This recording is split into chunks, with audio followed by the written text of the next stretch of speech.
अस्सलाम वालेकुम दोस्तों, अॼु शाह साहब जो बैत पर तव्हांखे थोरो झूंगारे ॿुधाए पोइ माना पोइ ॿुधाईंदासीं।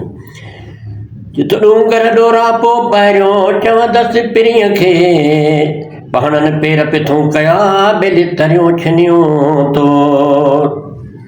रहम न पी रूह में कदुर मुंहिंजो कोवल, वाका कजसि वो बेली मुस जबल थो झाड़ू करे, जी लतीफ़ ओशल भिट वसई।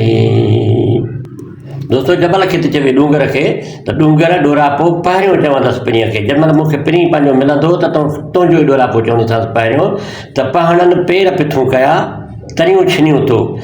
पहणनि त मुंहिंजा पेर फाड़े छॾिया, पर वरी तरियूं तो छिनियूं, जो मां हिन में तुंहिंजे वठी हथनि सां वठी तरियुनि सां वठी मथे चढ़े पई त उनजा जंहिं हथ बि फाटी विया, तरियूं हथनि जूं फाटी वियूं, त इहो थी चवे। पोइ थी चवे त रहम न पी रूह में, त रूह में को रहम कोन पई, का कल कान पई अथई। कदुरु मुंहिंजो को कदुरु ई तो वटि कोन्हे को, जो मूंखे तो इहो मूंखे फाड़े ऐं ज़ख़्मी करे छॾियो आहे। वाका कंजसि वो मूंखे जबल थो झाड़ू करे। दोस्तों शाह साहब जो बैत में तव्हांखे सुठो लॻो हूंदो, पसंदि अचे त लाइक कयो।